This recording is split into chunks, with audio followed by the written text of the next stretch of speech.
Yengenkeno, yengenkeno.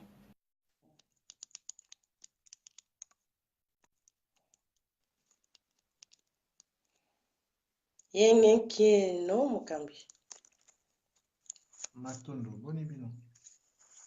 Kimeza na kati tumba. Matondo. Bongo bino. Ngita, toza malamu. Matondo. Alors, tomoni bato baza déjà ndambo. Kobanda. Yengenkeno, mbote ya tole bayindo.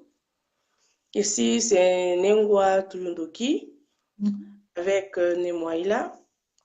Lelo toko solola, toko yoka mateya concernant indépendance. Indépendance eza nini, toko yoka nango lelo. Alors, pour toutes ces personnes qui auront des questions à poser, n'hésitez pas à poser vos questions.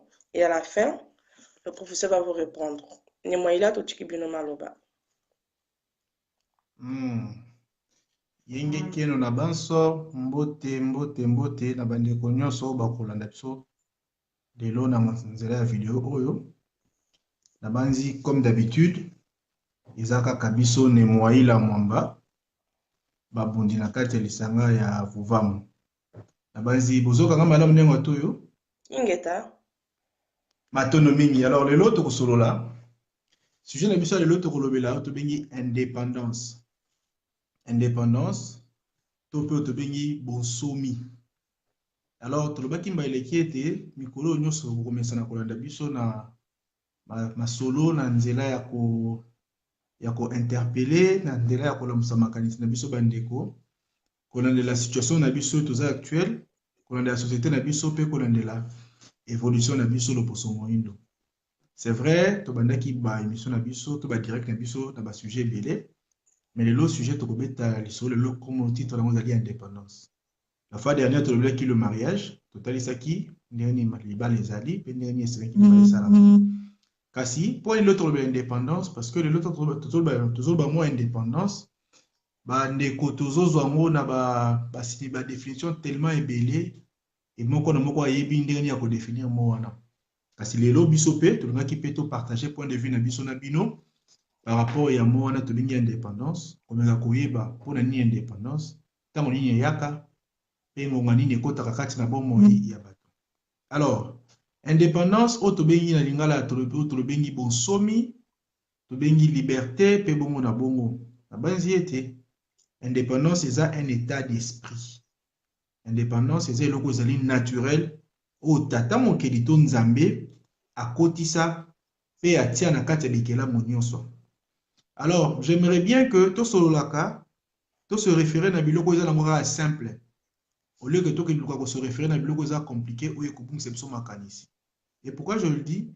Parce que l'indépendance c'est le principe de base où nzambe atie na kati ya bikela munaye nyonso. Alors, ce que tu vas comprendre mo wana à travers nature autant que la tie kati na biso, nde to koyeba pe ko comprendre mo wana à travers bomo ina biso bato. Parce que ce qui n'a pas mouké, tu y ko définir mo wana te, n'a nzela mo ne peut ko définir ya boté. Nzokande avant to comme na indépendance, avant liberté, eloko nyonso, moto nyonso, tout ce qui se meut na mokili, et bandaka na état ya dépendance. Nyonso bandaka na dépendance, ndesima e ko kene na état ya indépendance. Na kozanda kisa, to pe na koza exemple. Mama azu mukumba to mama azu zemi. Quand mama azu zemi, mwana azo se former na libumu ya mama. Uta mwana aza na kati ya libumu ya mama, mwana azo dépendre na ba comportement ya mama. Fetus na libumu ya mama. Biloko mama alie, yango mwana nazolia, musique mama azoyoka, yango mwana nazoyoka, ba sentiment kanda esengo ya mama yango transmettre mwana wana.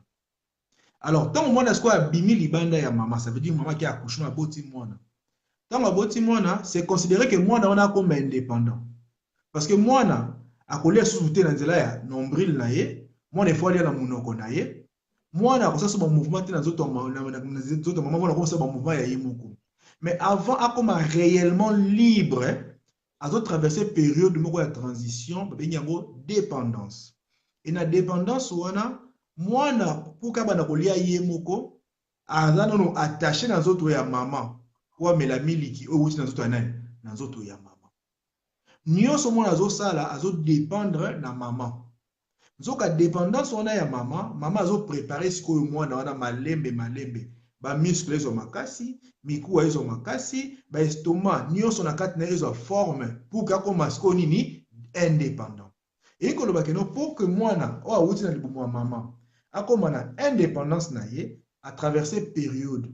Na période wana dezo préparer mwana wana epesa ye forme ya makasi ya nzoto epesa ye forme ya makasi intellectuelle pour que mwana wana na période na ye ya indépendance akoma réellement indépendant.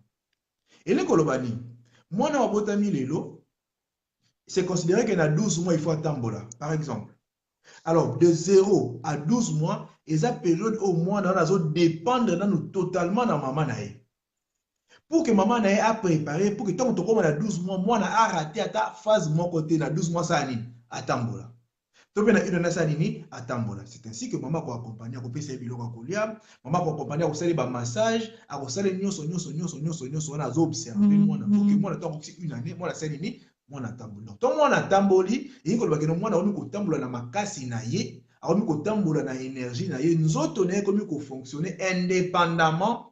Alors, poser un acte, na maman j'aimerais que tu aies utilisé un exemple facile pour que tu aies expliqué ma cambo.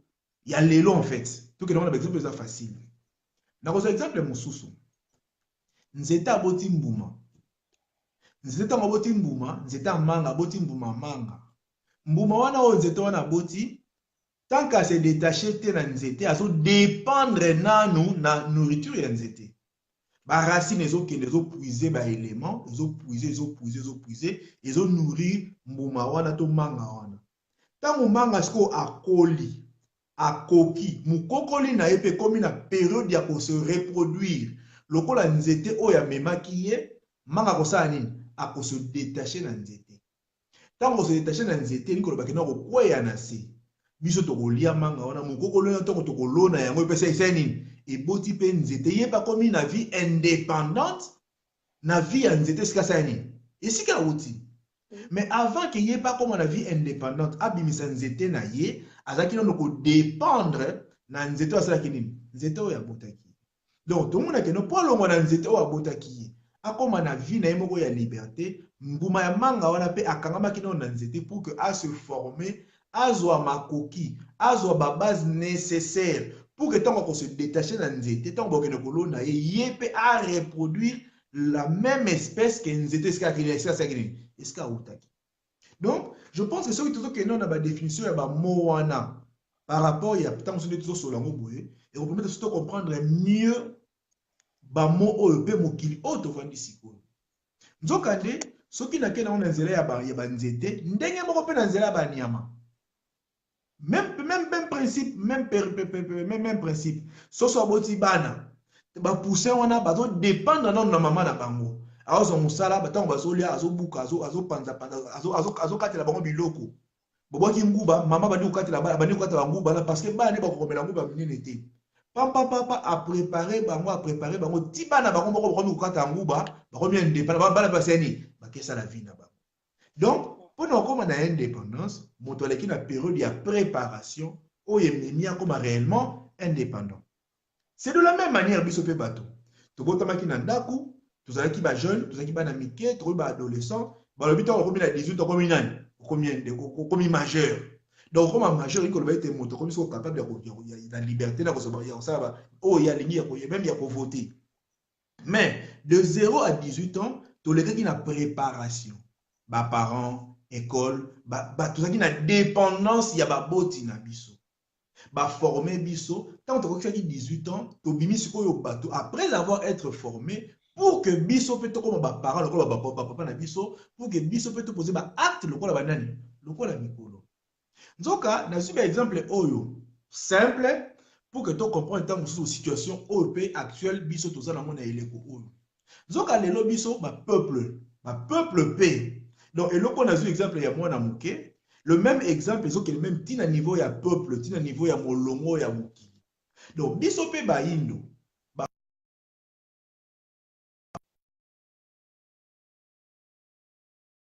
Ba koko na biso ba koki. Oyo bazala ki na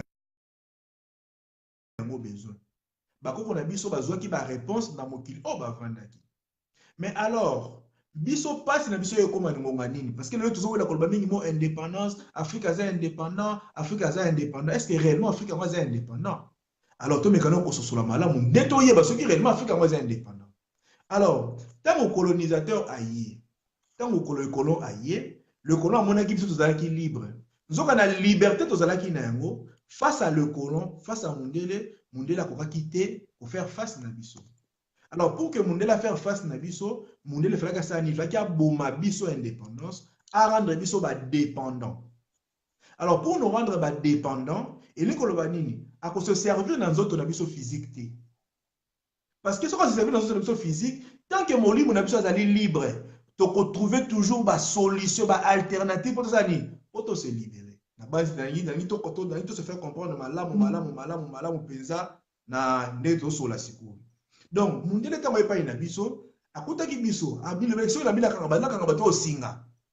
Atala kangi bango singa, ba okanisa. Esprit na bango ezali libre, ba kokanisa. Na nzela ya raisonnement na bango, ba ko trouver ba alternative pour ça ni. Et rendre bango libre.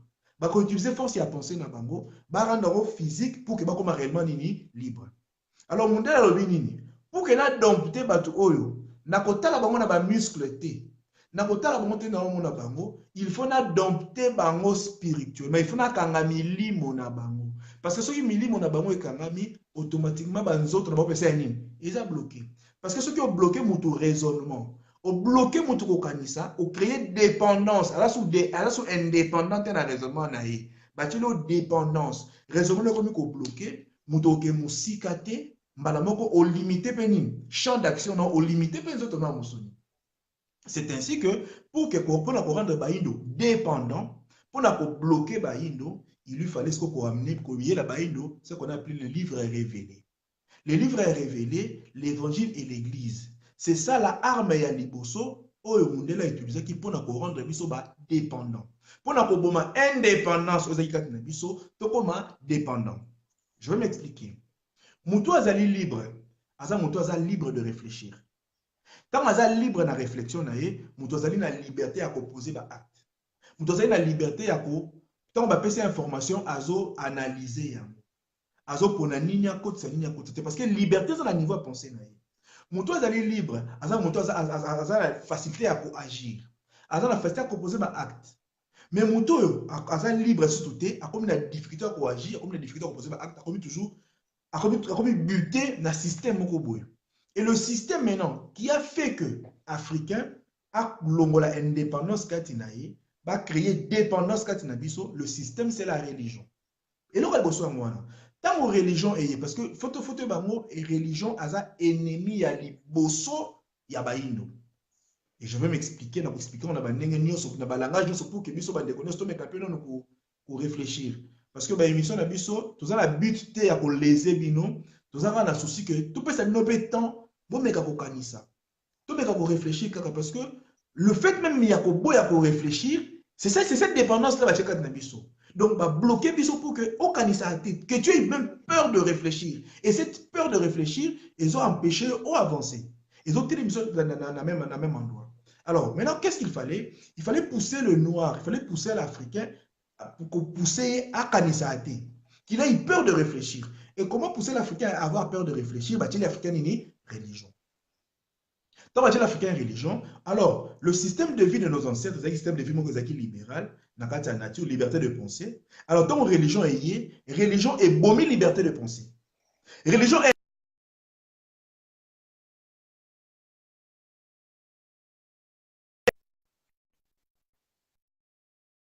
dompter mutu ya moindo. Pour empêcher à penser libre, mais imposer une pensée qui n'est pas libre. Et cette pensée qui n'est pas libre,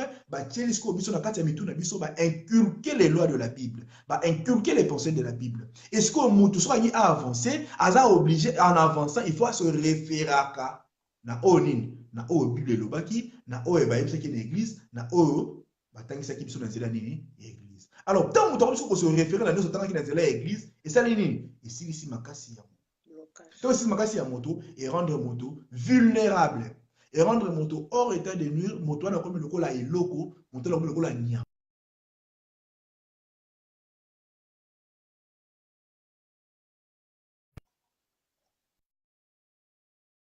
parce qu'un Africain, c'est comme une personne inutile qui n'existe pas.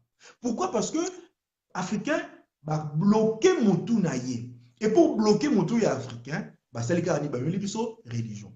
Et maintenant, c'est la religion où il y a indépendance.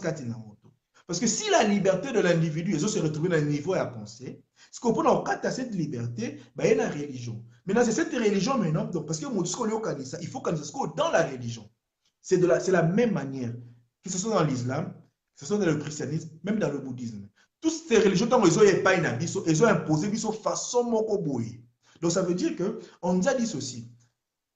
Tout ce qu'il y a dans la religion, dans le commis, il faut discuter, il faut collaborer.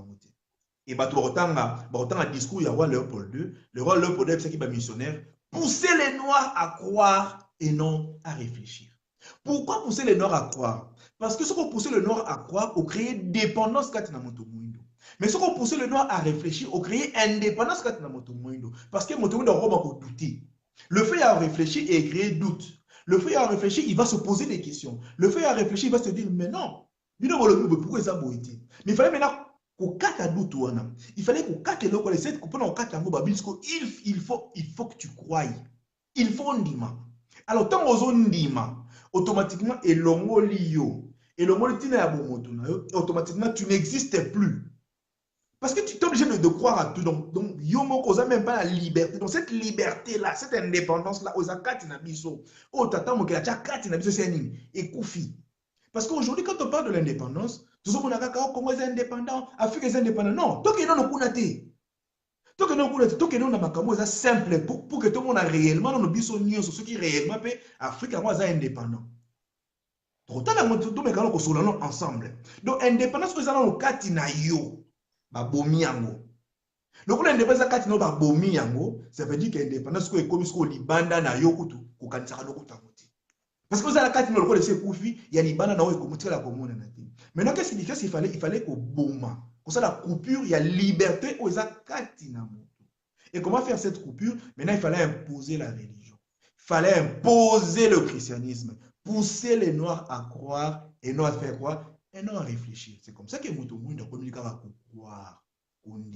Alors, et comme la religion est devenue l'opium du peuple. Bazo religion comme calmement pour Nabatou. Donc, bazo betayo. Bazo nyokolo, mais tu veux réagir? Non, Dieu a péqué ça. Donc, au nom de Dieu seulement, parce que le nom de Dieu seulement, mais c'est pas le nom de Dieu. Mais liberté na yo siko ekei wapi. Cette liberté de dire ouais nzamba lobaki mais pourquoi ça marche pas ekei wapi. Donc c'est ce qui s'est fait. Et ce travail, il a été fait des siècles et des siècles. Donc pour la comme ça moyen de l'état au azali na ngolilo, c'est pas un travail qui a été fait il y a 2 ans, 3 ans, non, c'est un travail de 8 ans. C'est un travail de 8 années, siècles. Alors, il fallait qu'au moment indépendance, qu'il y ait dépendance katina biso. Alors, c'est le travail au Occident, c'est Europe à Sali. Et c'est là où on a dit, Sali yango d'abord dans la église. C'est l'église qui a joué le plus grand rôle. Il y a pour détruire l'être humain. L'église a joué le plus grand rôle. Il y a quoi affaiblir, il y a quoi anéantir la société nabiso. L'église a joué le plus grand rôle. Il y a quoi abrutir le peuple africain. Donc, chosifier biso, to comme biloko.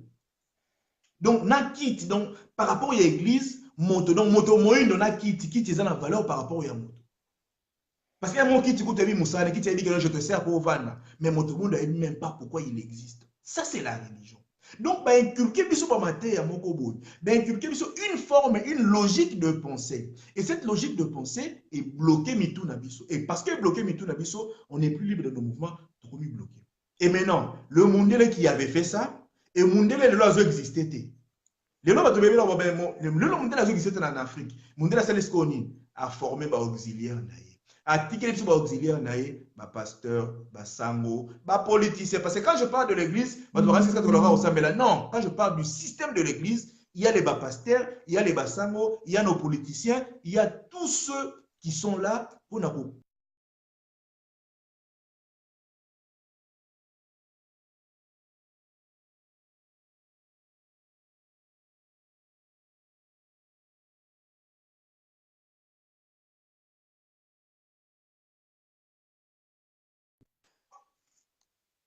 Ingeta, connexion eza mabe ezokata ezozonga. Ya biso to ya bino? Ya biso. Ok, maintenant. Alors, Lélo, quand on veut parler maintenant de l'indépendance, l'être humain, l'homme africain, azokokate komona esika nini nanu esekeli tobandela na indépendance atali yango te, atali côté mosusu. Zoka l'indépendance soki esengeli bana nanu koya, l'indépendance eza non exercice il faut esalama na kati ya moko na moko na moko na moko na biso. Et moko na moko na moko na biso soki indépendance soki esalami na kati na biso. Tokomi libre na pensée na biso, tokomi libre ya proposer ba acte na biso, c'est ainsi que ko accompagner l'indépendance au tozana ya musuni na biso. Je vais prendre un exemple. L'église, mateya na yango nyonso. Mateya na yango nyonso ezaka pona ko considérer mutu lokola brebis. Ndeko zola na vidéo oyo. Soki na bengi yo ngulu okosilika. Soki na bengi yo ntaba okosilika. Soki na bengi yo makaku okosilika. Soki na bengi yo mpese okosilika. Mais na Bible bat bengaka yo mouton ondima. Donc parce que na Bible ba bengi yo mouton, c'est bien il faut qu'on dima. Mais soki na bengi yo ngulu osiliki. Vous mona lelo sikoyo tango ngana ke na église. Na église muto akambanga na église comme on a pasteur. Allez vérifier le mot pasteur. Pasteur est là qui si muto abokola kaba mouton. Le mouton abokola kaba mouton, yé ba bengaka pasteur. Pasteur est là qui c'était musel na nzambe. Pasteur est là qui si éleveur ya ba brebis, to ya ba mouton. Donc déjà à la base, tout un système au système au que non biso za ba mouton. Non mouton ko bona nani pasteur. Donc imagine tout à l'heure mode de vie ya ba mouton na ya pasteur za la ndenge nini. Donc on comprend que mouton ça le ko lobaté, ce pasteur lui à gauche, à droite. Boye ba exécuter kaka œuvre. To ba ordre ya nani, ya pasteur o na ko loba nani, ko loba mouton. Mais si tu as un niveau zali, papa au Rolandanga le loto ma Rolandanga le niveau ya bon moto na ngana benyo pigeon au siliki, mais Bible benyo mouton, c'est bien parce que Bible mouton lobby. Parce que Bible lobby. Yo telemi ngana za pasteur za nani? Moboko le ba mouton les banani. Donc ceux qui ont un pasteur, c'est que biso so banani. So ba mouton na yo. Alors le fait déjà que biso soit considéré comme la mouton, déjà katalaka papa 50 ans, maman 40 ans, jeune fille il y a 18 ans, yé amindi mana ya zainani aza mouton. Parce que imaginez ce que mouton na un mouton. A ozanateur okanisa jour nini. Mouton déjà na kati na ye. Basi ba tchela ye moutou. A posera ba acte na place na okanisa jour nini. Et maintenant c'est le même raisonnement. Il y a qui pasteur. C'est le même raisonnement, la même considération de la personne du pasteur. Oh, ils ont la bisika, na pasteur, na politicien, na chef du quartier, pasteur et parce que déjà à la base, et si il fallait qu'il servir biso de réveil spirituel, ils ont servi biso de réveil, ils ont servi biso d'abrutissement, ils ont bloqué le raisonnement dans biso, automatiquement, tu commis, tu kangami na ba akna biso. L'autre moto, moi ça soit le gozate, moto communique avec le cola et le gozangiti. Alors, pour désigner les fidèles, bah quand tu sais bah nyama ya pété, bah mouton, voilà biso. Mais pour nous désigner Jésus, bah benye le lion de la tribu de Juda. Mukolo ba Bible, lion azalaka na Israël était.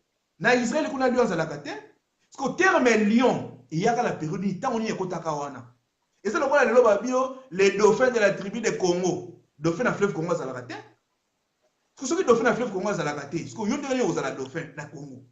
Parce que lié va un lion tant on y. Donc ça il faut poursuivre se poser la question. Tu vas comment qui moi il y a lion. Donc c'est que déjà le roi lion qu'on a à la Catine. Donc c'est que déjà moi on a le point quand dans la Bible, il lui fallait bien qu'on découvre le lion en Afrique. Bah découvrir le lion en Afrique, c'est pas quoi c'est qu'on a. Parce que normalement, on va mettre lion, on va mettre sur le chameau de dromadaire pour qu'on les ait dans le désert.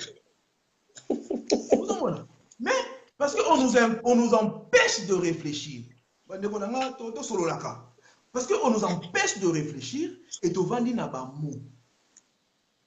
Tu vas dire Nabamo, les lions de la tribu de Juda. Mais tu n'as même pas qu'on a lion dans la raté. Lion, comment on a n'engagé. Au mitunité, les lions.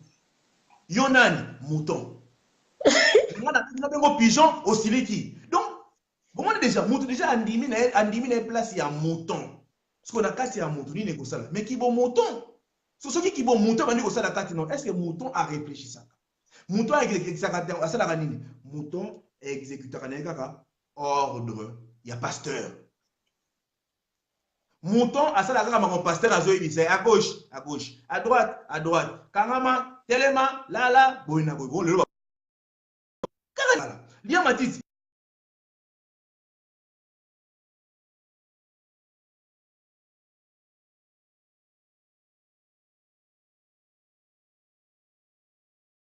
Sikoyo intérieur na kati na ye. Alors ma kati ya Afrique nde salisiko que non est bloqué la personne physique ya moindo et cette personne physique a commis hors état de nuire moyen à poser ba acte moyen à poser ba geste pour son bien exalté. Yango lelo tu utilises qui terme oyo indépendance. Alors pourquoi tu dis qu'il y a un mot pour que tous mes canaux qu'on réfléchir ensemble. Ceux qui déjà na kati na yo bazo empêcher yo au réfléchir. Ceux qui déjà na kati na yo ba bloquer yo. Vous ne même pas qu'on bimisa makaniso libanda na yo. Parce que tu as peur de Dieu. Parce que Bible lobaki. Je vais prendre un exemple. Lelo, ba ebisa africain, telema keno vundela mabele na yo. Na ba wa question boso africain robituna. Est-ce que naza prêt? Est-ce que non lola to non keli felo. Osuko na na wana okete. Donc en même temps ba créer dépendance kati na yo, en même temps ba tie ko banga. Donc dans nzela ya religion, africain noir akotikalaka jamais ko oser. Jamais. Parce que tant qu'on va la question, est-ce que je suis prêt? Donc, il est là, donc il fait le mal à mon africain au sani. Donc, on va créer ce qu'on appelle en français poltron. D'autres, on va poltron. Et qu'est-ce qui s'est fait? Trumika a observé, Trumika a kotala. Alors, tant que c'est les autres maintenant qui prennent le dessus sur nous. Tant que c'est les autres maintenant, vandi bazo assujettir biso. Quand tu là, tu peux disparaître dans mon culture parce que tu es un peuple inutile. Inutile pourquoi? Parce que système moboboye et vandi, ils ont nourrir ignorance, ils ont nourrir boniama, ils ont nourrir ba pensée wana. Quand on veut se réveiller, quand on veut réfléchir, baki si dose. Sonyo la muka, baki si dose. Sonyo la muka, baki si dose. Donc la question là, batu bazana à Paris, batu bazana en Allemagne, batu bazana en Europe. Et si quand il y a musala, batu baye banoka ba Nouveau Testament. Et ça l'a raté. Et si quand il y a une école moka pour toi, ba vandi bo batu bakoti na kati banoka ba Nouveau Testament. Ne peut-être école les alaka. Mais bokene na Afrique. Bokene na Afrique. Biso to vivant ya mo vali dans la classe boy. Batu bakoti na ba carte goût. Oh, on vient vous distribuer la parole de Dieu. Nouveau Testament, Nouveau Testament. Donc il faut tambola kana poche ya motu na motu. Pourquoi? Parce que le colon a balabaki nini. Il faut tout ça l'effort pour que tu aies l'amuki. Tu as la raison pour laquelle il y a 98% des Africains chrétiens au bout de la Bible. Ce qui est la Bible, soit deux, soit trois. Mais ce qui est en France, autant de Parisiens, autant de 90% de Bandako. Tant que la Bible, 15% de Bandako. Au bout de roman. Encyclopédie, dictionnaire, journal, tout journaux, mais ce qui est la Bible. Pourquoi? Parce que cette Bible-là, on va mettre la biso, biso yango te pour que rendre biso libre, mes frères. Yango pour que bloquer raisonnement na biso et bloquer pensée na biso et rendre biso dépendant. Alors, les lots, ceux qui Afrique qui sont libérés, comme indépendants, les lots africains, le a déjà dans mon tour, et même pas pourquoi ça dépendant. Tant qu'on liberté, on ne même pas qu'on se rende libre. Et comme le coup là, vous êtes dans la prison, vous êtes abondé avec la prison. Vous êtes libéré, vous êtes fort. À s'allier fort, à comité à bouquet prison, à exploser la porte à prison. Quand on explose la porte à prison, à Baloukaboy, à côté de la là-bas. Parce que tu as l'effort, tu as le risque à contrôler le service de sécurité. Tu as continué la prison, tu as fait explosif, la porte à prison sur Boukani. Si tu as Boukani, ça lui a servi à quoi? Geste à sali. Donc, il y a un qui s'abino, mais bino dans le sommeil profond. C'est quoi ça ligne? Azosu musala banakola musabino, ndekola muka, lamuko kima. 2, 3, 4, plus difficile. Et il y a un sikoyo, parce que exemple, la zui, C'est vrai que c'est ce qui ne se passe pas une abysso. Maintenant, qu'est-ce qui se passe? Batunio se fait ce qu'on va dire tellement. Bazou parce qu'on libéré africain, bazou pour qu'apporte à prison africain on s'arrête à Olala. Azaka ya Olala maintenant, bah ça anime. Yo moto chef explosif sikoyo, chef à poser quoi c'est chargé na yo. Le coup le pour qui prison bah la mukité, quoi c'est chargé na conséquence. Le monde ba le wa ba mbota le mumba, ba ya kimpa vita et bon. Donc voilà que cette dépendance où est bloqué biso et boyi indépendance na biso et quand biso sur le plan mental. Donc si on doit parler de l'indépendance aujourd'hui, indépendance est africain, indépendance na biso baïdo, il faut un banana sur le plan mental. Il faut tout libérer notre pensée, il faut tout libérer notre tête. Na ba chaîne o ba kangi parce que c'est notre tête qui est liée, c'est pas notre corps. Notre corps ne fait que suivre le mouvement de notre tête. Et cette tête qui est liée, cette tête qui est enchaînée, il faut que banana na kokata yango na ba fili ya colonisation. Il faut que banana na ko se désaliéner na mateya o ba ekoli biso na eleko. Donc tant que tu libérer notre tête té biso ba africain to ko salaka makelele, to ko salaka ba bruit, to ko tiaka makelele qui ne serviront en rien et ko zalo la autiste azoganga. Et ko zalo la trisomique azoganga, azoloba ni. Il peut pas y azoloba. Donc pour dire avant y azoloba lobby français voilà. Parce que les lois africaines avant y azoloba, nous avons bossé les trisomiques ou azoloba. Et ça ne le sert à rien. Parce que les chaînes de la pensée, parce que notre tête a été.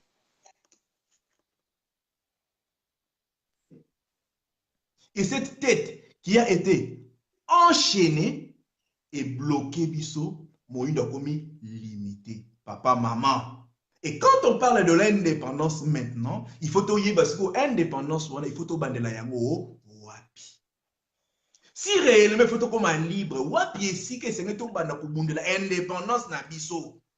Parce qu'aujourd'hui, on voit tout le monde passer dans les télévisions. Ouais, Afrique, il faut comme indépendant. Comment il faut comme indépendant? Indépendant en 1960, tous indépendants. Déjà, et les politiciens, et les intellectuels, et les pasteurs, et tous ceux qui parlent même de cette indépendance, n'ayez même pas ceux qui baïbiata, moi, moi, étudier ça. Il faut comme indépendant. Ok. Déjà, il y a faut comme indépendant. Il y a mutu na yo dépendant. Si on fait il faut que tu sois indépendant, il faut que tu sois la chaîne pour comme indépendant. Et les autres font indépendant, Mundele. Non! Mundele, non. Mundele, il a fait son travail. Mundele, il a fait son travail pour assurer ses arrières. Mundele, il a posé des gestes pour assurer sa survie. Mundele, il a fait ce qu'il a fait pour que les lois soient oh, yaza les lois. Et tout cela, Mundela aya la fungo la indépendance, ailleurs, inde, boya, voilà na la sima, boya, pas, bokomi, na fungo li indépendance, na fungo li indépendance, bokomi libre. Non.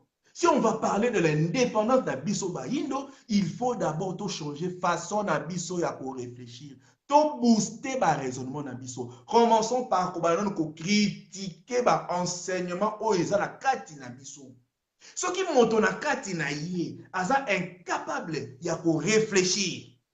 Na kati na na ya ko douter, na kati na ya ko se poser des questions. Kaka mutu wana ndako na biso indépendance.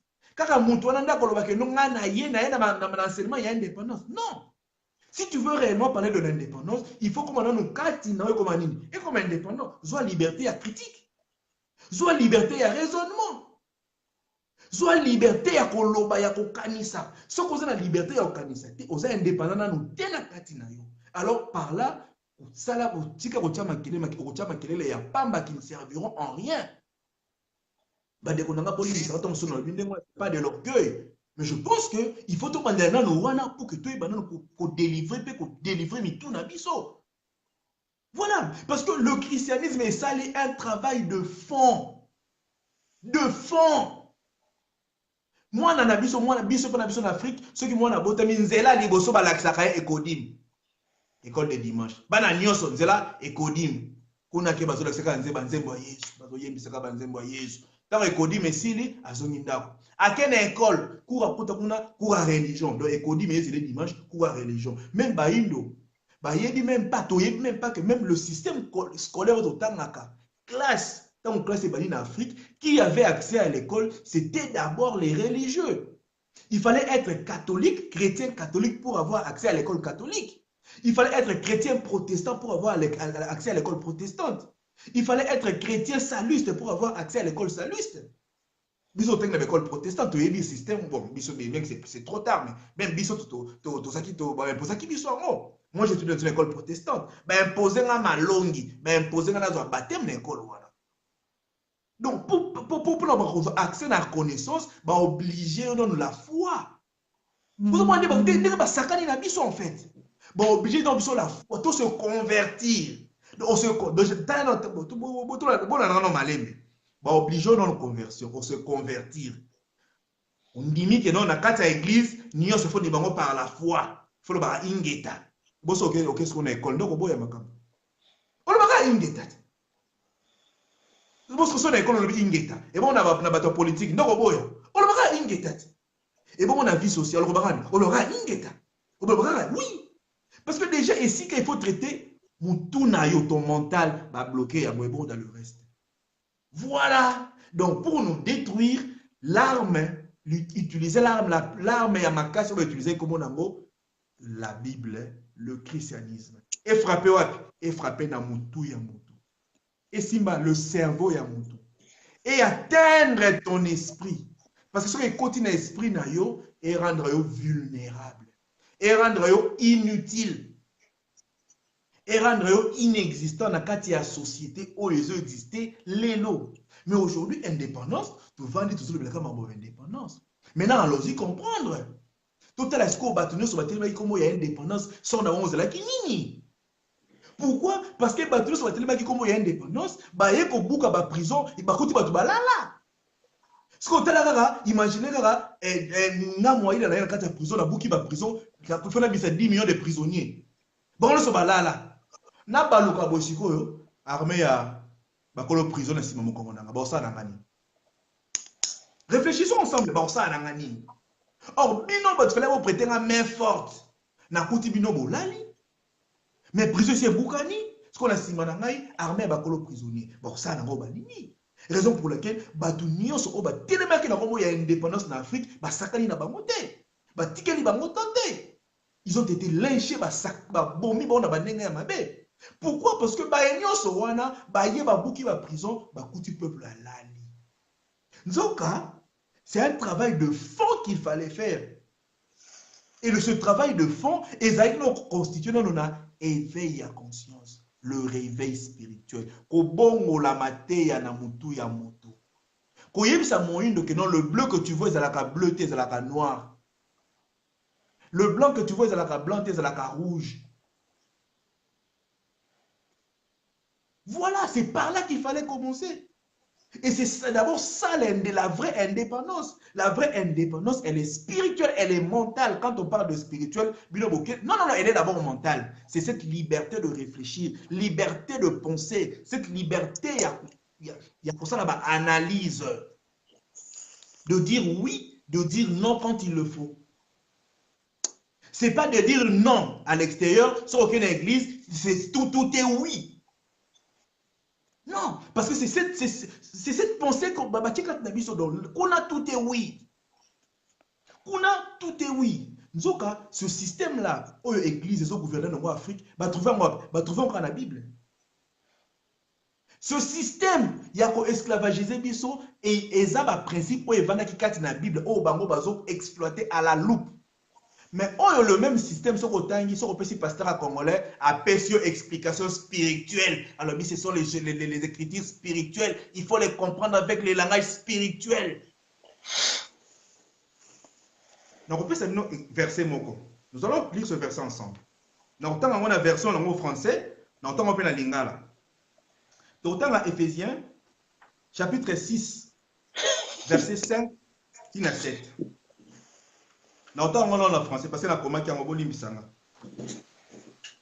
Votre voisin la Bible en Éphésiens chapitre 6 verset 5 à 7. Balobi boy. Serviteurs, obéissez à vos maîtres selon la chair avec crainte et tremblement, dans la simplicité de votre cœur, comme à Christ, qui font de bon cœur la volonté de Dieu. Serviteurs, obéissez à vos maîtres, selon la chair, na Mosuni, avec crainte et tremblement, dans la simplicité de votre cœur, comme à Christ. Donc, bobanga ba maître na bino. Ndenge bobanga ka Christ.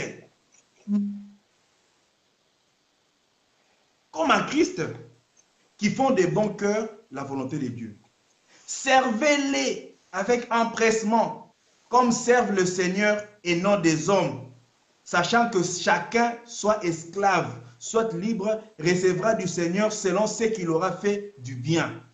Donc, salela, maître nayo, koki selaye. Na lingala. Na lingala balobi boye. Bino baumbu botosaka ba oyo bazali bakolo na bino na mosuni.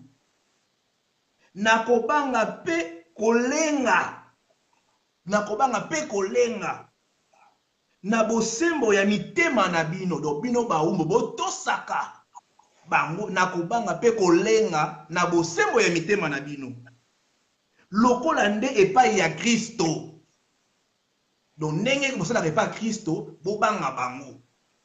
Bozala te lokola basepelisi bato oyo basalaka mosala kaka tango bazali kota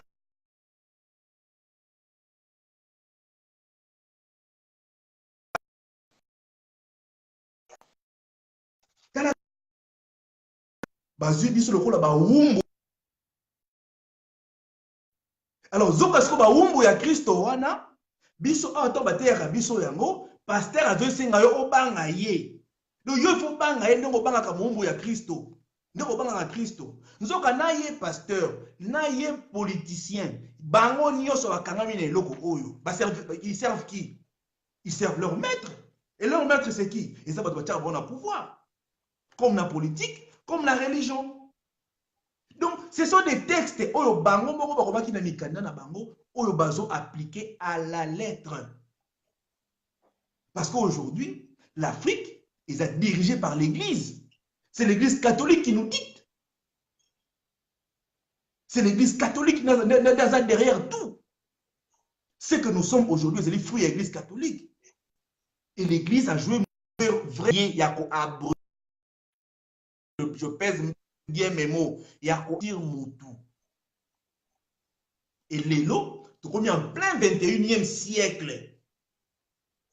En plein 21e siècle. Zoa micro-baladeur, tambola à Paris, tout le monde. Est-ce que tu connais Jésus? À retourner, c'est qui? À retourner, monsieur, je ne le connais pas. Tout le monde a un micro-baladeur et les cacao. Mais quelqu'un tout africain, est-ce que tu connais Jésus? Il est africain, je ne le connais pas. Hé! Oui, vite, mettez! Mamé! Voilà. Tu blasphèmes. Ceux qui blasphèment, ceux qui nient. Donc, quelque part, il faut toyer par Jésus. C'est comme si Bango Bazan a besoin d'être. Non. Non, mes frères. Le christianisme, l'islam, le bouddhisme en Afrique, et y était pour Essunga, biso kase yaki pour que, et assujettir biso, et kangaba bongo na biso. Alors, aujourd'hui, s'il faut parler de l'indépendance, cette indépendance, il faut être avant tout mental. Il faut tout se délier dans la chaîne mentale au kangi biso. Tout cas, ta chaîne indépendance ya liboso, et ça la liberté de penser. Alors, quand moi je parle de la liberté de penser, bah tu es belé, bah la liberté de penser, vous allez aux micro, Kabiloza Soba, Kabiloza Rwandais. Voilà la liberté à penser. Non! Quand moi je parle de la liberté à penser, bah tu es belé, non, non, non, non. La liberté de penser, c'est dans le Yomoko Vanda. Banda koe ba kosa la critique na autocritique, il y a ba information nyonso écoute la caillou. Banda ko analyser makambu nyonso mot à mot. Et bandela yango même kaka na Bible yango parce que Bible ndenge ba concevoir yango mukanda o ndenge ba concevoir yango. Donc biso moindo c'est le seul livre au moindo simba kana kobanga. Donc ils ont pekisa yo ko kanisa te nzamba loba. Et te on nzamba ka nzambe. Mais bateau bakomaka yango, imprimerie o bakomaka yango nzambe te mutasala imprimerie wana. Lui second révisé, toi bakena ko réviser ngo nzambe te mutaka ko réviser yango. Ce sont des gens qui babongisi ba français na bango. Et c'est écriture non? Je crois que c'est écriture, c'est imprimé. Donc c'est que ceux qui t'a ko saisir yango, ce sont des humains. Tu as saisir yango, ils saisir mon français na lingala. Donc, tu as saisir pensée, na saisir na papier. Donc, moindo ya lelo, aza même pas na niveau ya okantana no bongo, moindo lelo po na ye, mutakoma Bible comme na ye nzambe. Donc, nzambe mutakoma ki Bible oyo. Ye mutasala ki couverture oyo. Ye, nzambe. Ba papier oyo, nzambe mutasala ki yango, ba papier oyo. Format ya écriture, oyo soki format italique soki nini, nzambe mutakoma ki yango. Mile foka. Ou ordinateur. Baraba ki baza ba homme de Dieu ngo bazala ki inspiré na nzambe o bazwa ki message ko kuma ba Bible ngo. Matondo, likambo eza te ndenge tu ngala bato nyonso bakanisaka ngo na otina boko batanga livre ya Luc chapitre 1 verset 1. Luc chapitre 1 verset 1, Luc aloba na clair, ngai nasala na nga ba recherche. Luc abanga nasala ba recherche, azala inspiré nasala ka ba recherche. Donc voilà, donc tout ce raisonnement, c'est seulement pour nous bloquer biso. Alors les lots pasteur, les lots donc ndenge moko pasteur à ça dans l'église, ndenge moko politicien à ça dans la politique. Bango balé ba cousin, les vrais potes. Pasteur, mon là ici batu bandimi ki pongi, politicien, mon là ici peuple pongi. Parce que yo peuple ozo réclamer ni. Les temps que l'on fait un politicien, bah non on fait un pasteur là. Parce que entre le politicien et le pasteur, celui qui fait le mauvais travail, ils ont détruit non yo. C'est pas le politicien, c'est ton pasteur qui t'empêche de réfléchir. C'est ton pasteur. Ozo longolo était à bon montant, comme si on était à brebis. Si on fait un peu même, maintenant on a besoin de pigeon au siliki. Moi on a besoin de montant au siliki, mais besoin de même au nimi. Si on fait des autres tomboka, on va dire qu'on finga président de la bino, non. Banano na kofinga pasteur na bino. Mais non. Tout qui le pasteur, qui n'y a passé avec Ramasolo Nzambe, tu l'as dit le politique. Mais bon, ils ont compris la même chose. Les lots députés belé, ce sont les pasteur belé, bah député, bah président belé, bah pasteur, bah ministre. Voilà, c'est les mêmes personnes. Mais pourquoi ça n'avance pas? Parce que la classe africaine, toutes les classes africaines, ils ont un système où on a un raisonnement. Et bloqué bango. Le coup est bloqué bango, beaucoup s'en sortir. Beaucoup tanga, beaucoup ont un diplôme, mais vous ne serez jamais libre dans votre pensée. Le vrai problème, tu as toujours le côté du problème. Au lieu de élever les vraies personnes, tu dois élever les personnes qui sont inutiles. Je vais prendre un exemple. Il existe un savant qu'on appelle Cheikh Anta Diop. Comment on appelle ça? Savant. Savant. Comment on appelle ça? Savant. Donc, on a tout savant. Allez-y, comprenez ce que ça veut dire. À défendre ma thèse, à défendre. Nyonso ya kiboyindo. Enzo ka savant na biso. Po ba sakana na ye, akena ba la mwasi ya mundele. Savant na biso ba africain. Azaki na mayele nyonso ya ko défendre mayele nyonso ya mokili. Mais abosana ki que soki na bali mwasi ya mundele. Bana na kobota ba kozala ba indo te. Boyebi na ngesa nini ekei savant abosana ki. Na Bible mais ça un exemple là-dessus. Mais je pense que nous sommes libres de kanisa. Yoka kombo to komisaka notre savant Cheikh Anta Diop. Nyon so sala tondima mais abosanaki na kati na ye eke soki na bali mwasi ya mundele. Mwasi ekolo na ngate na boti na ye boyebi na nga makile seni ekeinga mosusu. Wana abosani. Wana bosani. Donc on comprend que même na ba savant na biso wana bango pe bakangami na mutambo oyo. Bakangami na mutambo ya raisonnement ya système. Yango to moni ba lutte ya batu nyonso wana ekoki te kolamusa makanisi ya moyindo pour ka émerger. Et ça lui semble ya ko ilamusa baindo, mais lamusi te le subconscient ya moto. Parce que je pense qu'un enseignement, il faut créer des clics katinayo. Vous avez déjà vu un savant européen à Balara Moutoumou de Boye Bissanga Mokolonini. Pourquoi les élites, pourquoi les grandes personnes, pourquoi toutes les personnalités africaines, il faut bâtir les mois si mon monde les paiements ni chers africains. Vous avez déjà vu un président européen en Ouattara, moi c'est Mundele, il y a française. Donc, Côte d'Ivoire, on a déjà la française. Et tu vois, ils sont normal. Mais vous ne verrez jamais un président européen dans parce que c'est ça la spiritualité. Quand on parle de la spiritualité qui n'est pas dit, qui est différente de la religion, parce que la spiritualité c'est là où sous. Et c'est comme ça que l'élite africaine va continuer toujours moi c'est Mondele. Toke musikate, totala ka ba footballeur na biso ba indo. Totala bango nyonso bazana ba sia modèle nini. Parce que Moindo a yébité. Que tango ke ko bala na Mondele, elembo azali na yango c'est nini? Akabi yango ekei. Sans aller kuna bango ba footballeur contre la tiki bango, Cheikh Anta Diop le savant. Cheikh Anta Diop. Nga kutu nazala nga savant nga moila, rien du tout, nazala niveau na été. Mais je réfléchis.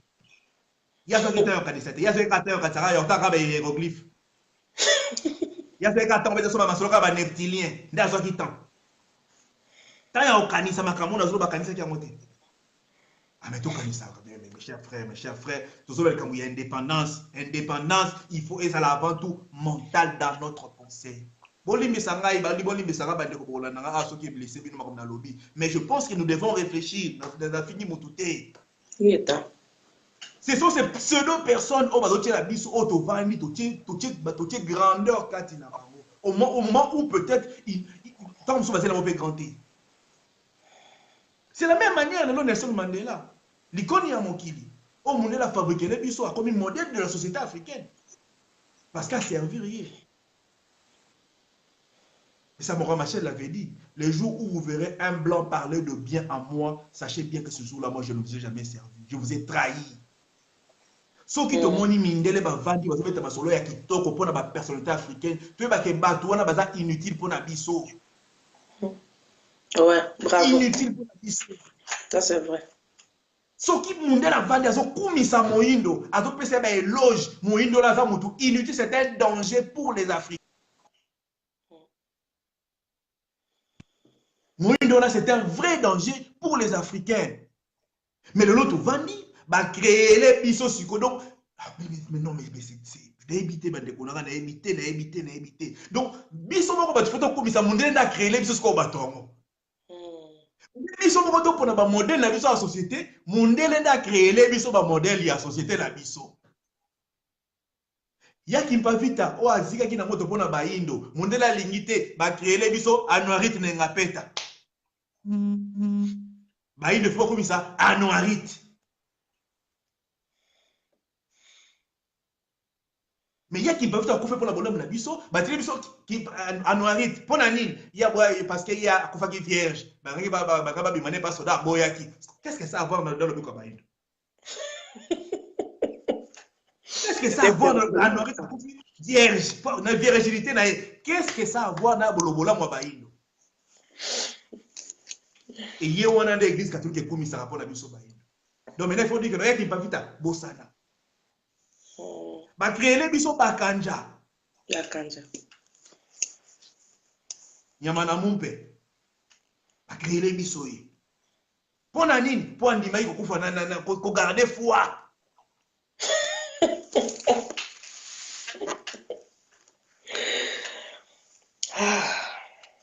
Les lots ba créer les biso Nelson Mandela.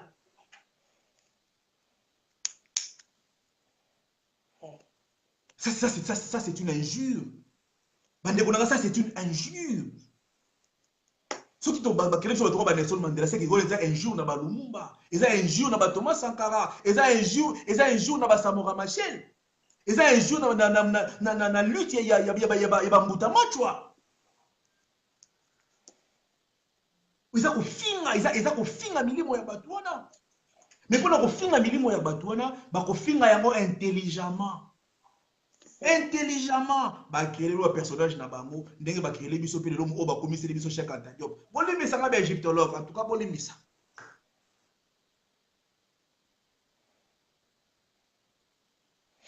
Mais parce que moi je me dis, moi je suis libre de réfléchir. L'indépendance c'est d'abord la liberté de réflexion. Réfléchis. Même dernièrement, même si tu es sur mental écolo, on dit maintenant noter, pose-toi la question. Pose-toi la question. Ok, à mental écolo, oui, nous sommes d'accord, mais réfléchis. Présenter les alakat. Présenter des celles qui sont en moto, pas bouger. Même avion, pour mettre démarrer un moteur. Moteur, on est propulsé avion. Il y a des gens qui ont moteur à fusée dans le Boumouné, ou à finir qui a après mataki. Non, mais réfléchissons. Mais là, quand il faut réfléchir, il y a un problème.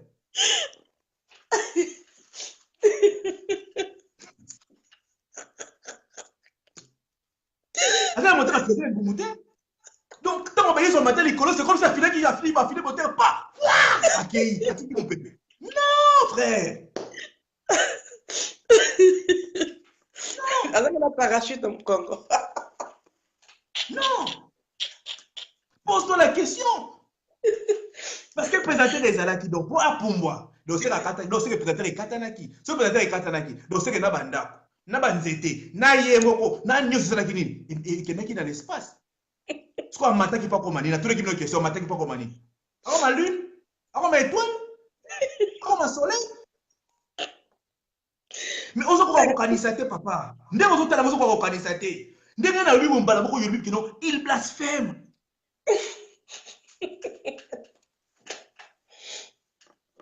Voilà.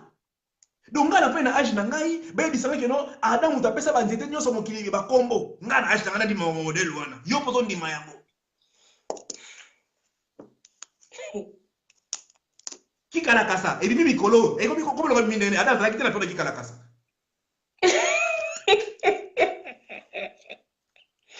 Pourtant, on va y ça fouté, hein. Mais ça fait plus dans mon okonini.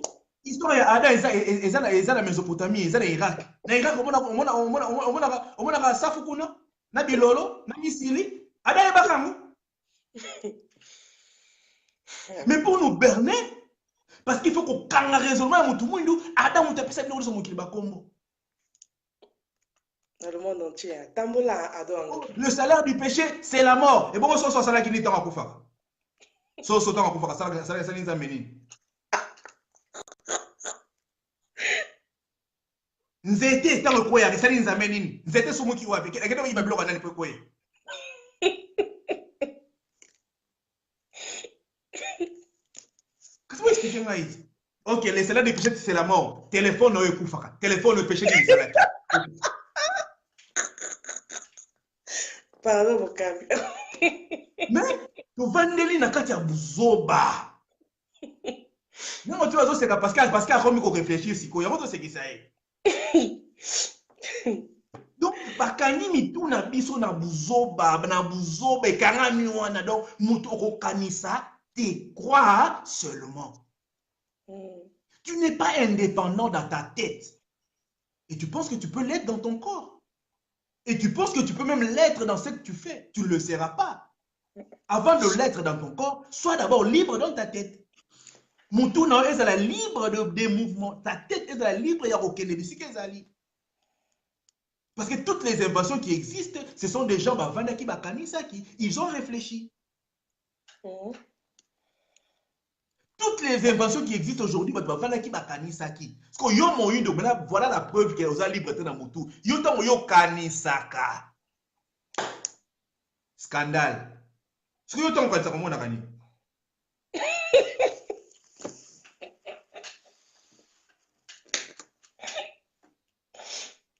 Yo monaka ba démon, ba sorcier. Nzamba lo belingai. Nzamba lo belinga penza mama. Nzamba lo belinga mama leki no zandoki. Donc nzambe pena tiki kiti na ye, aye ko betolo li solo ya kindoki mama leki nanga. Donc c'est nzamba na zangi mambo sala.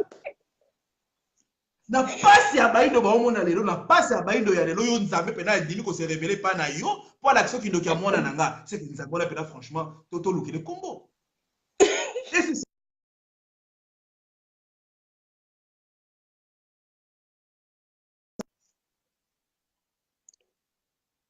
ka ndenge moko biso to saka na nzambe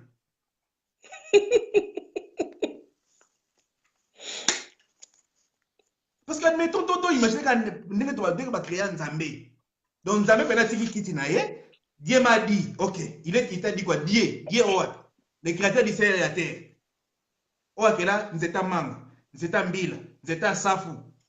Dieu wana, ok, li simbirik, ok, li libata, ok, li mbwa, ok, li nzambe wana. Na yekuta na yo. Ok, édition ni. Oh, Dieu m'a dit, maman le kira minonda zo le pour un voyage. Ah, papa. Et yo pe moto ke lo kwa modèle wana, tu ne réfléchis même pas. Oui, pasteur. Oui, pas mon sali Nzambe. Oui, mon sali Nankolo. Et bon, tant que ça a pote poso ngakin. Pour ni maman qui a bloqué à locarote poso ngakin. Maman qui a locarote pour ya poto. Bosco, tant que ça a pote poso ngakin. Pour ni a locarote. Maman qui a locarote poso visa yo kene Europe. Ok, tant que tu rappelles passeport non ambassade à na poto poso visa yo kene Kini yo kemboko non. Maman qui a locarote pour nani. Donc tozi ba fait ya société to pe to latisi un aspect spirituel. Justement parce qu'il faut entretenir la peur chez cette personne qui n'est pas libre dans sa pensée. Mes chers frères, créons d'abord cette liberté dans notre pensée, cette liberté de réflexion, cette liberté-là, d'abord, premièrement. Et créer d'autres cas nabiso. Et c'est ce que l'Église n'a pas voulu. Et c'est ça le plan de l'Occident. Pousser les Noirs à croire et jamais, jamais, jamais à réfléchir. Et ça réussit. L'Africain ne réfléchit pas. L'Africain ne réfléchit pas. Car on est dans l'église, car on est dans le pasteur, car on est dans le politicien, pas dans pasteur. Pasteur, azala ba même, politicien, pasteur, n'a pas même. Ils font le même rôle. Alors, s'il faut se revendiquer, ceux qui sont réellement libres, to banana nous n'a se revendiquer na mitu na biso. To banana ko revoir makambo ekota na mitu na biso. Voilà maintenant la différence de la spiritualité et de la religion. Voilà tina biso denga musu biso ba autant totangi siku, to jusqu'aux libertés wana. Parce que dans la spiritualité, na kati ya bokoko na bino ozo comprendre nature. Ozo na pasteur pour comprendre nature. Nature azo la kisa ba secret na ye. Et c'est comme ça que ton kendesko na kozala réellement libre. Moi na oyo azu retard ya croissance. Moi na oyo azu retard ya croissance, ata komi na âge ya kotambola te. Pas déjà retard ya croissance. Ata comme na âge à poser mouvement à reposer à monter parce que na période de préparation à jouer à monter. Et de la même manière, pour que biso africain to comme réellement libre, il faut des gens, il faut des personnes batelema bala musama kanisi na biso. Il faut batouana baya pour que bala musana no makanisi na biso parce que ata liberté oyele lo to rater na biso mais lokola bababu ki prison batu balali. Qui fumu ki mangwa ya ki 30 ans na boloko. Akute bayino na etani. Poni mundela kana fumu ki mangwa. Parce que mundela yeba ke fumu ki mangwa mission na ye ça ne constitue pas seulement ya kosala ba miracle. Non. Fumu ki mangwa ya ki pour préparer l'Africain à la moussa africain. Bongo ya moto. Maintenant qu'est-ce qu'il fallait? Il fallait empêcher fumu ki mangwa moussa la wana. Nde ba bloquer mission fumu ki mangwa. Batinye na boloko.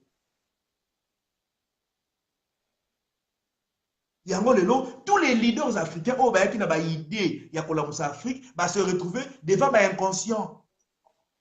Qui a soutenu Thomas Sankara? Qui a soutenu Thomas Sankara?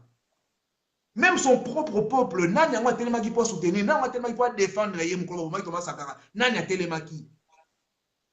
Qui avait soutenu Lumumba? Qui même un seul des Africains? Moussika Koutou, Laurent Gbagbo, qui est ce dirigeant, qui, peuple nini Afrique, a télémi pour le Laurent Gbagbo? Azati. Pourquoi? Parce que bah maître, oh biso photo servir, oh biso photo vendre la basi ba décida qui to quand kaka binoko. To landa kaka. Et maintenant, ce sont maintenant le temps où ils ont les cas. Africains, on laisse quoi à la mouka? C'est du temps perdu. C'est du temps perdu. Et pendant ce temps perdu, mon Dieu a d'autres avantages sur nous. Mais ceux qui ont l'amour qui te bande konanga, toko disparaître. Ceux qui ont l'amour qui te banana biso ba connaître pire que obso to connaître dans la situation à l'élo. Parce que l'élo Occident a préparé qu'à avenir il y a des descendants naïe. Ceux qui matière première ya mokili mobimba 90% vendeli na Afrique. Bon, bah ça va l'autre côté, tout est bakeno, programme na bango et qu'on continue toujours. C'est à nous de créer une force, une résistance. Et cette force, il faut banana dans la katina biso. C'est à nous de nous réveiller parce qu'il n'existe pas une seule arme. Une révolution.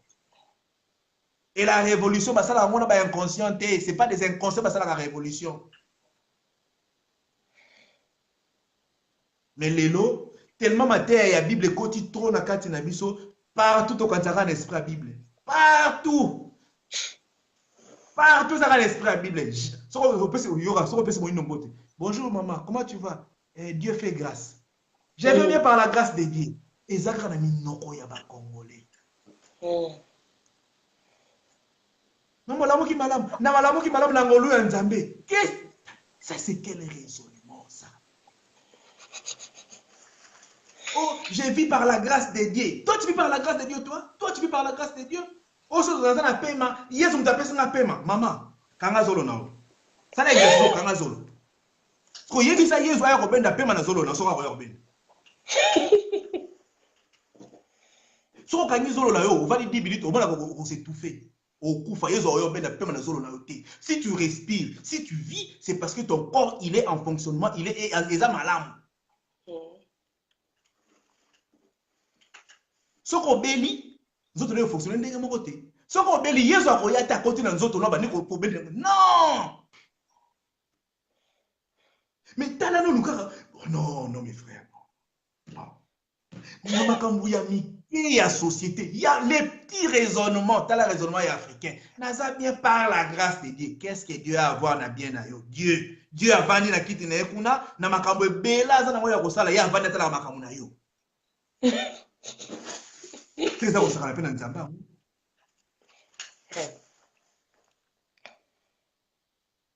Moutongo lobi, j'ai fait bien par la grâce de Dieu, la mouki na tongo, mbongo ali pasa na ngote, faut que Dieu fali na mwamba, mais à la mouki par la grâce de Dieu.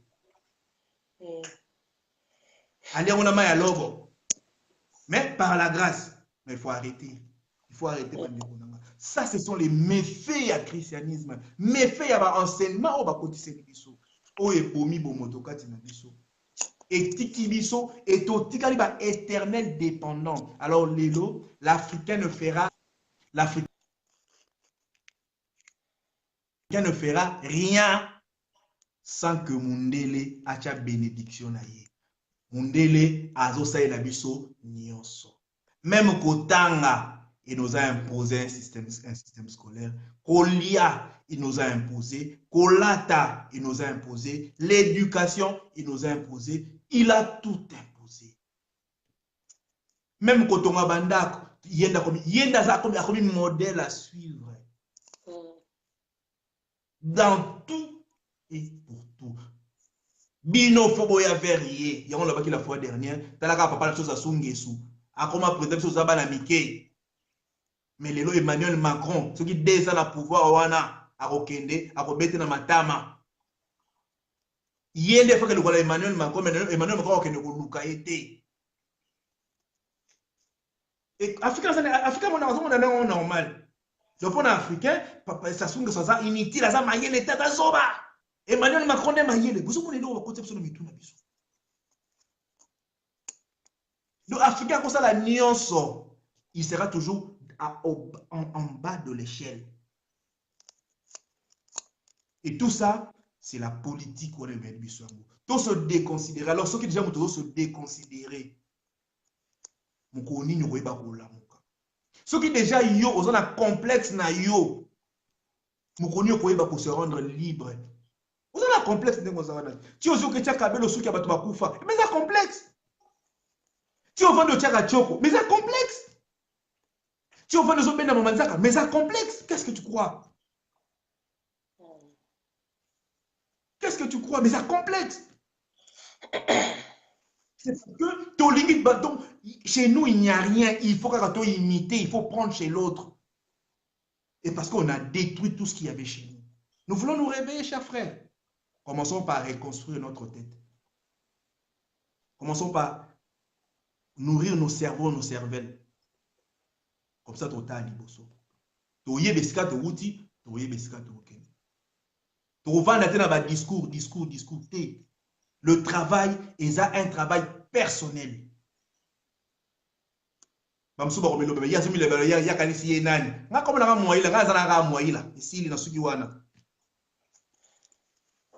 sauf que, je crois que si j'ai un point de vue, je peux la partager avec vous. Parce que Platon, Socrate, c'est la société. Kaka batu nde batele makapona ko libérer peuple. Na lobi te ngana ko libérer binoté. Mais je pense que toki pour sumona na makanisi. Donc papa maman vous tenir nga rigueur te de nga ki to sur un peu sur l'indépendance. To meka ko la musa makanisi na biso. Donc to longo na état o ya dépendance tozali na ngo pour to koma réellement libre. Et tant qu'on est réellement libre, tant qu'on va au bout porte à prison, Tobima. Et tant qu'on qui porte à prison, bah coutu aux os ronflés. Ce qu'on monte à bout, c'est dans le fort à Nyon, quoi, mais à bout qui porte, à coutu aux os ronflés. T'as là comme aux os ronflés, la mousse est ce qu'on sera la monnaie. Vous avez combien pour la mousse à ce qu'on bim? Mais nous avant à bout porte à prison, on a dit au chemin qui est libre, pour se préparer, pour se préparer, pour se préparer. Même Bible, tout le temps, on a bien été. Bana Israël va même en Égypte, selon la Bible. Moïse a préparé qui bango. A préparé qui bango. La bouton de Obima. Quand on va fleuve, frapper qu'Égypte, Bataki prépare ça qui nini. Babimaki. Mais est-ce que Bisso va y aller tous les préparation en été? Pourquoi tu l'unité qu'on va dans Koyo Kapé Baye Oyo Bavandi, Bazola Moussa Makanisi na Bisso? Tu vas dans les cas dans l'injure. Tu vas dans les critiques. Tu n'arrives même pas à réfléchir. On critique Nini. Tu n'arrives même pas à faire ça, l'autocritique. Il y a au critiquer Moutou. Commence par te critiquer toi-même. Commence par critiquer ma camion, c'est quoi? Avant de critiquer Mouninga. Tu es incapable de faire l'analyse dans les hauts et dans Moutou. Quand il n'y a pas Mouninga, il y a le baïndo, expert d'analyse inutile.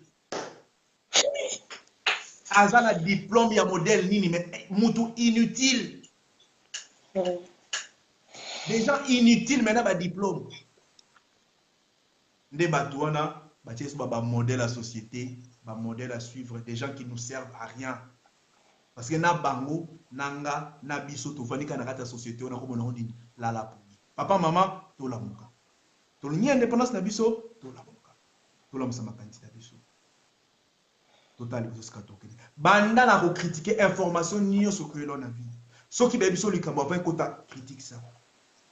Pose-toi des questions. Zala libre de penser. Il faut cette liberté de penser. Ne dis pas la Bible a dit. La Bible n'a rien dit. La Bible a dit qu'elle n'est pas dans le monde. Et pas mon toit qui n'a Bible. Bible est dit. Ok, mon toit qui n'a Bible. La Bible va comment tu ne tueras pas ton prochain. À tout cas, on a les péchés missionnaires. Et tu ne tueras pas ton prochain. Il y a ce moment biso. Ce que la Bible a dit et pas missionnaire, il faut dire ni. Il y a ça. La Bible a dit, nous sommes d'accord, missionnaire, nous sommes missionnaires. Laurent de Luc, Bernard de Ganton, qui me vita. Parce que la Bible a dit, la Bible a dit, tu ne tues pas. Ça, c'est la Bible qui a dit. Mais missionnaire, à Zoboma. Ce que la Bible a dit, il n'a rien pas dit. Ce n'est pas nous qui avons rédigé ce livre. Ce n'est pas nous. Ce n'est pas tes ancêtres qui ont rédigé ce livre. Ce n'est pas tes ancêtres. Est-ce que ba rédiger ki on ba komba na kati. Kaka pona biso. Tu comprends na bango. Moi j'ai l'impression que on na kati ba calculer ko pona biso. Combien de ngoko biso. Tout angela ka bango. Biso tout ça ba virus nyo sera e contre la mokili. Il y a pas na biso, mais la Bible avait dit. Ba maladie nyo so mokili, il y a pas na biso, mais la Bible avait dit. Ba guerre, quand il pas na biso, mais la Bible avait dit. Ce que la Bible avait dit. OK, tu se poses une question. La Bible avait dit, il avait dit à qui? Bonne interrogation. Voilà. Donc, moi, la Bible ne m'a rien dit. Moi, la Bible ne m'a rien dit. Commence par te dire ça. La Bible ne m'a rien dit. Moi non plus. La Bible ne m'a rien dit. Réfléchis, papa. Réfléchis, maman. Indépendance. Avant tout, l'obéla réellement indépendance. N'est-ce pas toujours bandana na recréer indépendance na kati na yo. C'est comme ça qu'indépendance on est comme libanda na biso, to comme libre dans ma mouvement, peut to bundela même ma belé na biso. Ceux qui les lois africains vont s'en sortir té. Ceux qui les lois comment s'en sortir té, mais c'est parce que comme tondi na ba ronfleur. Et tondi na ba ronfleur. Yango le bleu est comme rouge. Le rouge est comme bleu. Voilà mosala makasi oyo na eleko ezali pasi ya kosala. O ba fumu kimba ko ba pesi ba bomo ina bango. O ba yaki mpavita ba pesi ba bomo ina bango. O lelo ba toko ba fumu kusu ba telemi pona kola musa makanisi ya bayendo. Alors yo jeune, yo papa, yo maman, le 21e siècle, la Bible avait dit depuis 1491, Bible avait dit. Le la 2011, qu'est-ce que la Bible a dit? Bible la ba promesse na yo. Oh dit a dit tape amen. Si tu dis amen, il va te bénir. Non. Toi autant en siku, toi ko na mokili pour que toi contrôler mokili na biso, toi contrôler réellement et puis tout ça réellement libre. Bande ko nanga, ce qui va prendre ça là qui bino pas si bande ko boli bisa biso. Mais je pense qu'en tant que monde, en tant que jeune, je crois que na nenga expliquer indépendance oyo. Et je pense que j'ai quand même ce droit de réfléchir. J'ai quand même ce droit de dire oui et de dire non. Parce que dans ndako na yo, tu vas dans la yom to dictaka ba droit ya ndako na yo. C'est pas le voisin. Ce qui ngana na ndako na yo na zu mwasi na yo na bimina na zu bana na yo ce que ndako ezali ya ngai. Eza yote. Parce que pour ani Afrique ezaka ya biso, mais bato mususu nde bayaka bazoka banzete, bazu ba minéré, bazu na biso bato. Atomi tuna question, est-ce que Afrique ezaka ya biso? Ce que ezaka réellement ya biso to la muka. Tout ça, la vraie analyse des choses. La vraie réflexion pour que tu aies des scanini pour mettre les coffres. Mais à partir de là, tu vas télémer là, système OYO. Les religions dites révélées. Tout ça, l'attention à Yango. Tu bima là, système parce qu'il y a un kanyi mitou na biso pour qu'il réfléchisse. Tout ce que vous avez la question moko ya ndeko Zanotiza batuni est-ce que bakoko bazalaki pe na religion na bango pona nini batikaki religion na bango po balanda oyo ya bapaya? Matondo bakoko na biso bazalaki religieux te, bakoko na biso bavivaki na pleine connexion na tata moki. C'est ce qu'on appelle la spiritualité. Être connecté. Yango ba domptaki nature. Yango ba domptaki nature. Ba comprenaki tata mokili. Ba koko na biso. Pona bango, nzambe avanda quelque part te. Nzambe avanda ki kati na bikela. Mo kati na bango. Kati na olisaki nzinga na bango. Yango sala ki force na bango. Voilà. Iloko na bosono yango wana. Mais, chute ya biso ba koko na biso. Iye kaka na ba religion importée. Parce que le poso pembe pour faire face à Nabiso militairement, physiquement, Adalaki incapable. Incapable. Mais voilà, lui aussi, il a utilisé ses stratégies. Et c'est quoi la stratégie? Il fallait juste la plus grande arme, c'était le sommeil. Et le sommeil, il fallait atteindre le cerveau de l'Africain, pour réduire l'Africain, pour chosifier l'Africain. Et tant qu'on va réussir le couana, va dompter mitou pe mili mon abisso. Va complexer mon tout. yango wana ndeko Zanoti mwana na ye ndeko Zanoti akekata na ndako na ye azwa poupée mwana tobenga mwana popi lakisa mwana no mwana popi ya moto mwini na ya mondele mwana no déjà ka na ndako akolinga mwana popi ya mondele parce que déjà même destruction ils déjà na C si ekei bongo likolo donc awa na poto to subir yango na Afrique pe ndenge moko na même ordre d'idée na on la parenthèse mo pe na kangango pourquoi les autres likambo ya mental bosala constat bino ba maman bino ba papa bokena bana pe ba assistant social bokena bana pe ba médecin pe bongo na bongo so ke na mwana no par exemple so ke rendez-vous de tiayo mukolo o remarquer lo moko so ba pesi o kiti mwana na yo ba pesa ka crayon na papier ba pesa ke dessine bolandanga wana poto basala biso ndi mwana so ki ba pesi o kiti mwana na yo ba pesa ka crayon na papier ba pesa ke dessine mundele ba pesa crayon na papier so ko remarquer ya ki par mwana no te mwana ko sola na yo mais moko mona landeli mona qu'est-ce que tu as dessiné avant bokenda retourna mona qu'est-ce qu'il faut attendre mona dessiner qui nini pourquoi ba sala biso ne mona parce que bana tobotaka nyonso ba monaka et ba reproduire ngo facilement na ba dessin bon mona nini soki boza couple o boza uni soki mona eloko boza dessin moi dessin ka papa mama na ye na leki na ye otala bana no ba dessin ngasa la kuna te boki de ka ko répondre na zolo ba bo comprendre ba mo solo a dessiner papa a dessiner mama a dessiner leki na leki ne wana soki papa betaka mama a dessiner papa soit na mulangi soit na likofi soki papa azala esika po te na mama a dessiner papa musika a dessiner papa à côté atie mama atie ye na mama na bango donc déjà que à partir ya dessin mon la comprendre que famille oyo papa azala ndako te famille ondeza wo papa wa betaka mwasi na ye famille ondeza wo basala bana o boy bosala constant wana te bo sala constant wana lelo bolandi donc c'est dans la tête ça se joue là parce que bana na biso nyoso ba omona ba o reproduire c'est comme ça que ba osala ba analyse na sima ya nani na sima ya bana parce que bana wana lokola bazana liberté à penser et bazo reproduire nyoso bosala nini bazomona ka nzinga na biso tata nengwa ya moto tobi indépendance il faut ebandela wapi matondo motuna mosusu ezali kaka ndeko Zanotiza balobi tosala nini po to libérer ba pensée na biso matondo tosala nini po to libérer ba pensée na biso avant tout ndeko Zanotiza ngana kosenga bino boba na ko revoir ba enseignement nyonso bozwa depuis boza ti boza na âge boza na ngo so boza na 50 ans so boza na 40 ans so boza na 20 ans bana ko revoir ba enseignement nyonso ko se rendre compte que nyonso bataki so na Bible eza ba illusion eza ba ndoto alors bana na ko bima na mokila ndoto wana le grand combat qu'il faut mener c'est d'abord combat na ba enseignement il y a ba livre révélé parce que ba livre révélé c'est un grand piège pour notre tête. Le plus grand piège Nabiso, le plus grand ennemi de l'Afrique, c'est pas Kabila, c'est pas Sassou Nguesso, c'est pas nos présidents, c'est ça.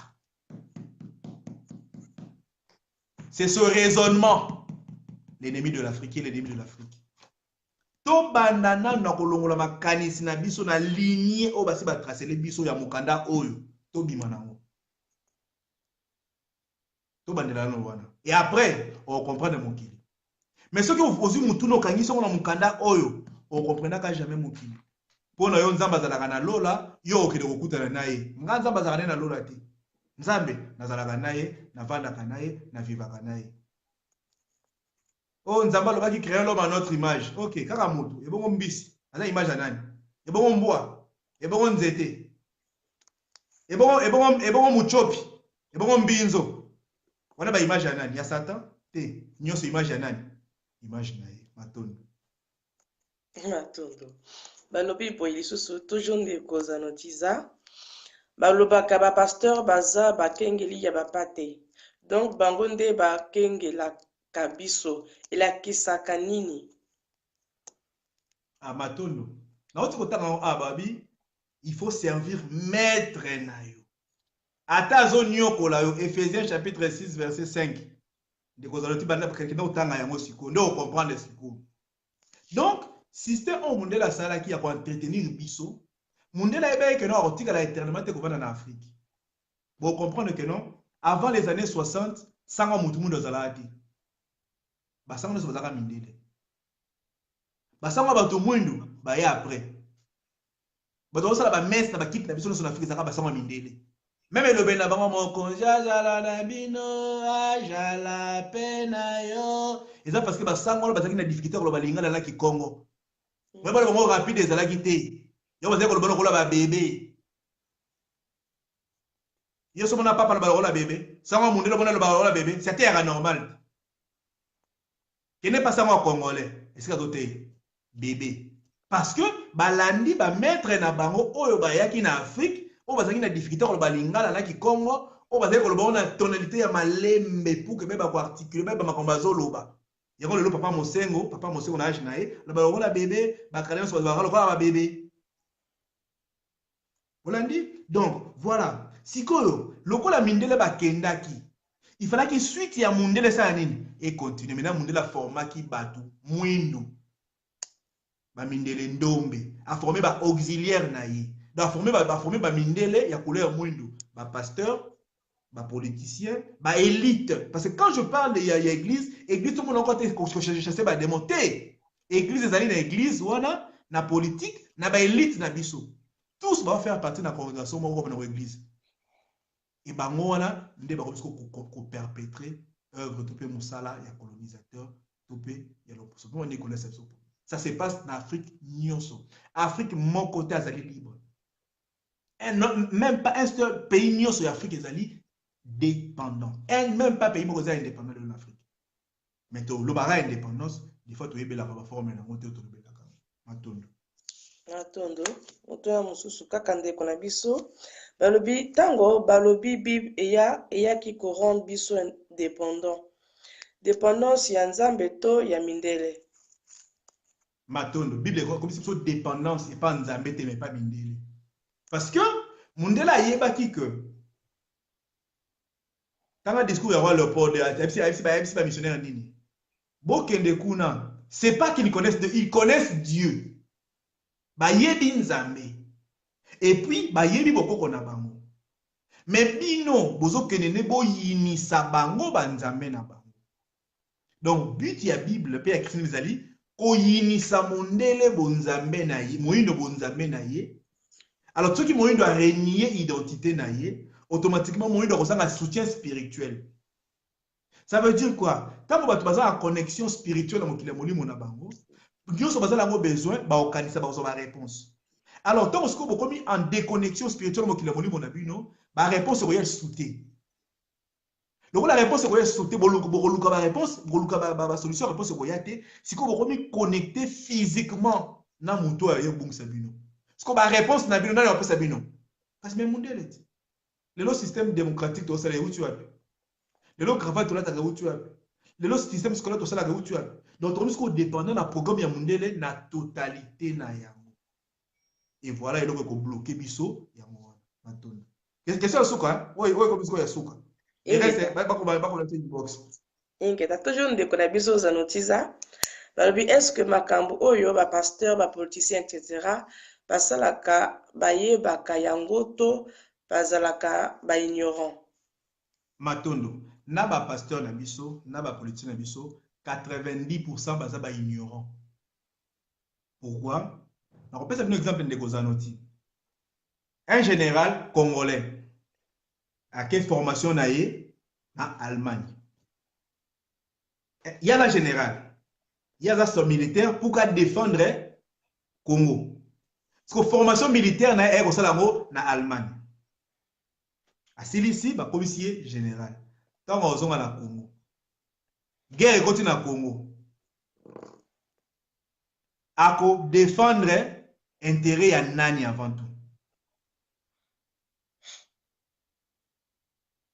Bon bisanga. Général wana congolais a sali formation en Allemagne. Tant qu'on a na Congo, guerre continue na Congo. Il en tant que congolais pour défendre l'intérêt ni. avant de défendre notre intérêt à l'allemand. Oyo ba pesier titre. Oyo ba pesier bokasi azanango et bino intérêt ya yemo ko défendre ya moté. C'est la même chose dans ba dirigeant na biso, c'est la même chose dans ba politique na biso, c'est la même chose dans ba classe na biso. Bazo défendre nano ba intérêt ya ba maître na bango. Yango moni, les dirigeants africains presque tous basés la rose croix, basés la franc-maçon. C'est d'abord là où ils sont. Et bah, qu'on travaille d'abord pour les intérêts ya ba maître na bango, pas pour nabino. Parce que bisika bazo kende koye kola, bisika bazo kende kozoboye, bazo signer ba allégeance. Bazo signer ba contrat kuna. Bazo dicter ba makambo ko sala. Et ils ne serviront jamais l'intérêt du peuple. Yebisang motoro la cardinal Mosengo, par exemple. Il y a des ambassadeurs et à Vatican. Cardinal Mosengo na Kinshasa. Alors servir l'intérêt. Il y a Congolais, il y a Pape. Mais c'est clair. Mais c'est une réflexion logique. Cardinal Mosengo na King. Na Kabila bengi, na Papa bengi, a PC injonction, comme ça injonction il y a Kabila, il y a Pape. Mais il y a Pape.